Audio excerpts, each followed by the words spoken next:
At COP28, the world came together and agreed upon a target to triple renewable energy capacity globally by the end of the decade. Despite these very ambitious goals and targets, the world is not on track to meet these goals within the next 5 years, and urgent action is needed to drive change and to change course. There are currently 675 million people who live in darkness without access to energy or electricity. 4 in 5 of them are on the continent of Africa. Africa, as we know, has the world's fastest growing population and also the highest proportion of people living in extreme poverty. Meeting the world's needs and this growing population with efficient, cost-efficient, sustainable energy access is vital to the continent's socioeconomic development, as well as achieving the goals outlined in the Paris Climate Change Accord and under COP28. So today, we are proud to announce that Global Citizen will be partnering with the European Commission and the government of South Africa, and you'll hear more about that very shortly. I'm really proud to be with both of you today. Madam President, I'm going to start with you if I may. President von der Leyen, you championed the COP28 agreement to triple renewable energy access last year. Why is this so important, and what steps has the European Commission taken over the last 12 months to achieve this very ambitious goal? Yes, thank you. Thank you, first of all, for having me tonight and allowing me to address you here and discuss these so important topics. If we look at climate change and our common fight against climate change and protecting nature, there's one core subject, and that's about energy. Energy, how to get rid of fossil fuels and move towards clean, renewable energy.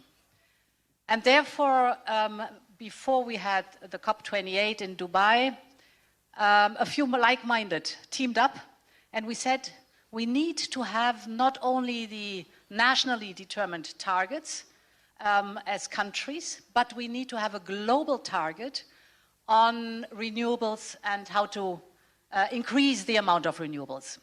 And with that, the idea was born to triple renewables till 2030. And there are 3 very good reasons for that. If you look at that, triple globally renewables till 2030, that would mean a cut of 10 billion tons of CO2 emissions till 2030. So it would be a huge step forward. But there's a second element, and that is renewables are not only clean, what emissions are concerned, but they're also cheap. That is crucial for affordable energy. And they are homegrown. So for many of them, you can have them at home. They create good jobs at home. So lots of economic good arguments for it. The third element is we wanted this goal to triple renewables by 2030 because only what gets measured gets done. We know that. So we'll track from now on. And we know that the business sector likes these goals because then they know if we commit to them globally, then they know exactly the direction of travel. And as you're asking, what does the European Commission, European Union do for it? What we did immediately is raise our target to by 2030. We are on track. We have now more electricity from renewables than from fossil fuels, a big step forward. And of course, we increase our investment in the rest of the world for infrastructure, building infrastructure for renewables, specifically in Africa, but we're going to speak about this in a little while. So many good reasons to triple the renewables by 2030, our global goal. Well done. Incredible. Thank you, Madam President. Hear, hear. Your Excellency, South Africa knows well the challenges of power supply, and I'd love to hear from you. What do you see as the opportunities for renewable energy, both in South Africa and across the entire continent? Well, thank you very much. And firstly, I think I'd like to thank Global Citizen for focusing on the challenges that many countries face in the world. And as you correctly said, many people on the African continent still live in darkness. We've got millions, almost 600 million people, who do not have access to electricity. But the decision that was taken at COP28 to triple renewable energy then yields a number of opportunities for us in Africa, in that moving towards renewable energy, and even if some are starting from zero, means that there are great opportunities to ensure that people get energy, clean energy, much cheaper energy. Africa is well endowed with sun and wind, and that can be utilized to good effect to grow our economies, to ensure that at a social level people have access to electricity. But of course, this does not come as cheap as one would think. It requires finance, it requires clear decisions by leaders, not only on the African continent, but by leaders globally. And it is good that COP28 took that decision. So what we would like to see is that measurement that Her Excellency von der Leyen has spoken about being acted on, where we get a really good partnership as the African continent with the more developed economies, so that we can follow through on some of the commitments that were made, because those commitments then lead to the opportunities that you were talking about. And with those opportunities, we are then able to get finance, we're able to get technologies, we are able to ensure that our economies grow and enterprises are spread around the African continent. In the end, as Her Excellency says, it is energy that drives growth, that drives economies. So renewable energy then gives us those opportunities. And in South Africa, we are taking up that opportunity for renewable energy. We faced enormous challenges the past 3 years with regards to energy, and the reliance that we've had on fossil fuels is what has taken us back. But now, with having taken the decision, more and more renewable energy, we're actually seeing expansion. We're seeing the private sector coming in and installing renewable energy going forward. So there are great opportunities. We've experienced it in South Africa, and we want this to be spread. But as we go towards renewable energy, there must be a just transition. Because there is a transition that we in South Africa are having to go through. But it must be just, and it must be the type of transition that advances the interests of ordinary people as it grows the economy. So the opportunities are enormous, and we just need to utilize the enablers to ensure that there is benefit for everyone. And President Ramaphosa, just before we move on, can you just elaborate for everyone, when you refer to the just transition, can you explain for those in the room who aren't familiar with that term, what that really means for economies like South Africa?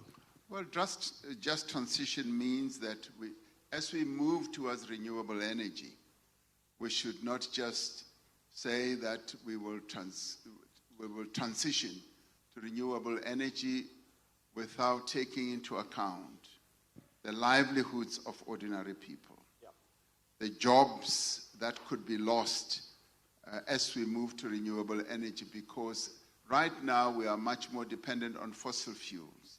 So as we go to renewables, relying more on the sun, on the wind, on hydro, we've got to make sure that as people lose jobs and as their livelihoods are eroded, and as towns where we used to draw fossil fuels deserted, we've got to make sure that the transition for ordinary people becomes a transition that they benefit from. Workers must never feel that they are going to lose jobs without maybe upskilling and being skilled in new technologies, and all that is possible if we are focused on a just transition. As we move to COP30, that's what we would like to see COP30 focusing on.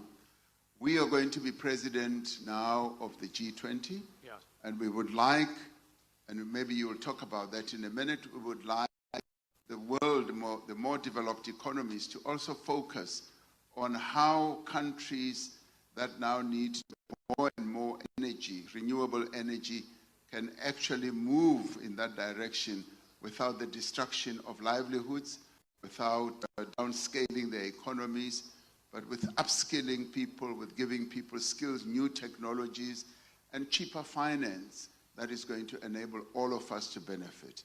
That's what just transition should mean. Thank you, Your Excellency. Thank you.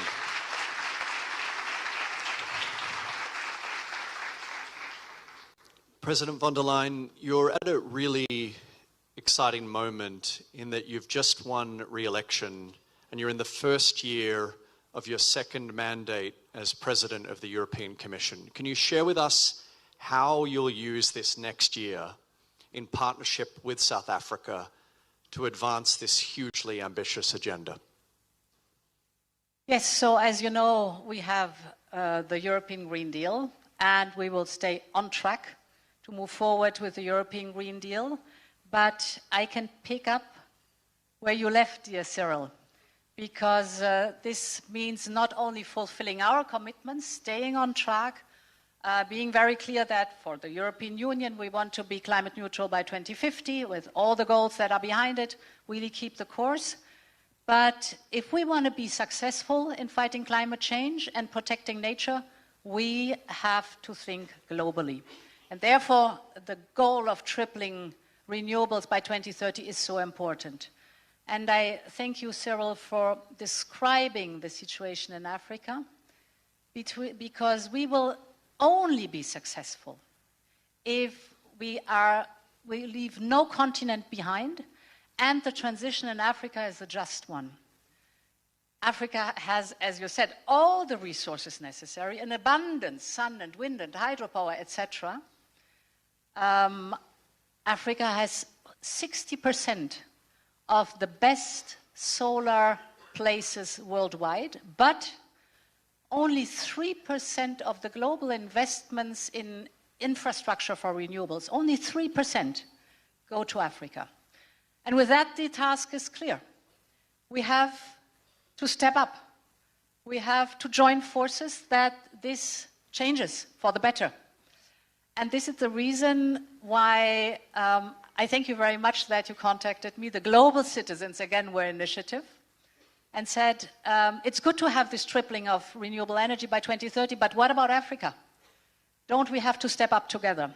And I can only say, yes, you're absolutely right. And this was the moment why I called my friend Cyril Ramaphosa to ask, shouldn't we join forces and launch a campaign during the next year, beginning here in Rio, ending next year with you having the presidency of G20 in South Africa, and lobbying from all sides, you with the impact you have, I as far as I can, you with the impact you have, the governments of this world, but also the international organizations and the banks, for example, to scale up renewables for Africa and to pledge.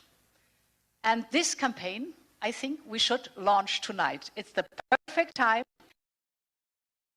if I may say so, and it's a perfect team, each of us, really to make it happen. Scale up renewables for Africa. This should be the motto of this evening and the coming year.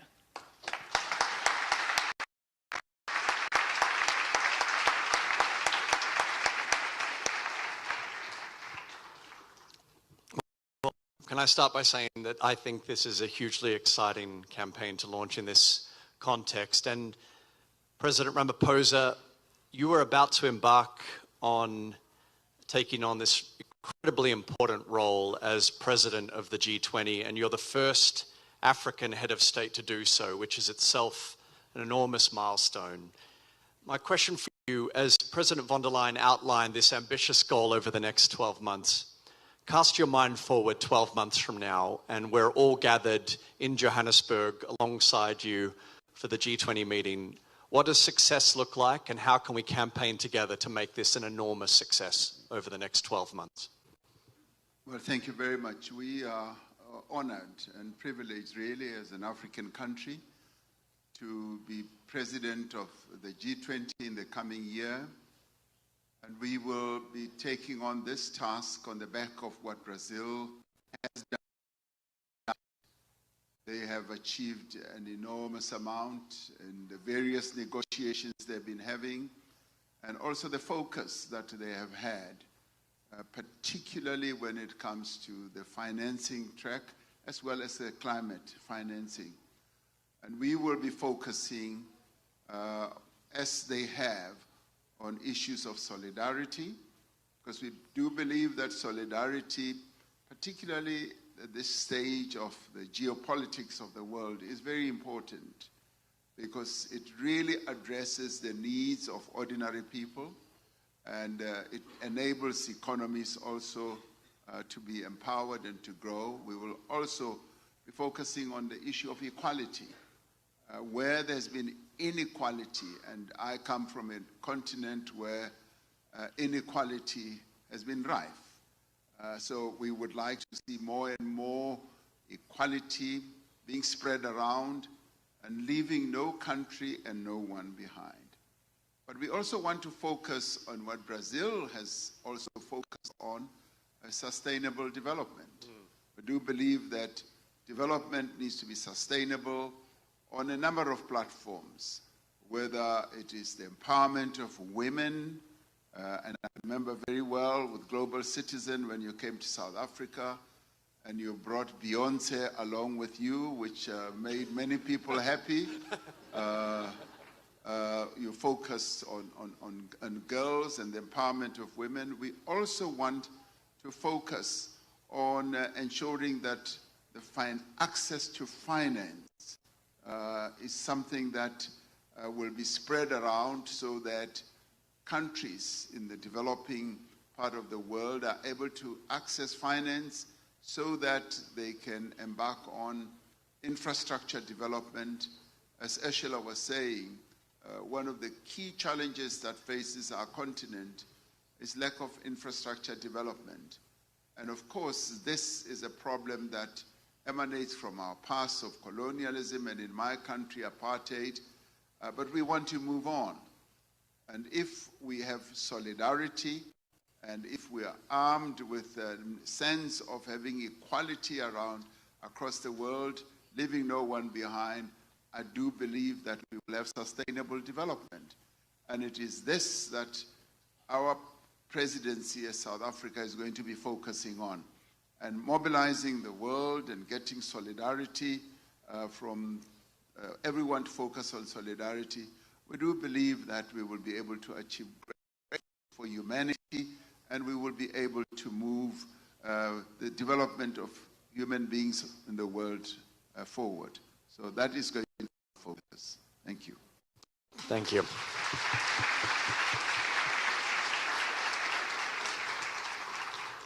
Well, thank you, President Cyril Ramaphosa. Thank you, President Ursula von der Leyen, for your leadership. As you heard today, we are announcing today a 12-month campaign in solidarity to drive investments into renewable energies across the continent.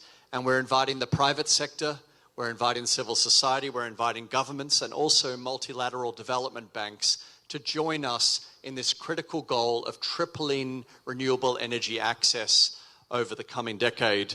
And we want to meet the unmet energy need of the 675 million people who are mentioned who currently do not have access to energy.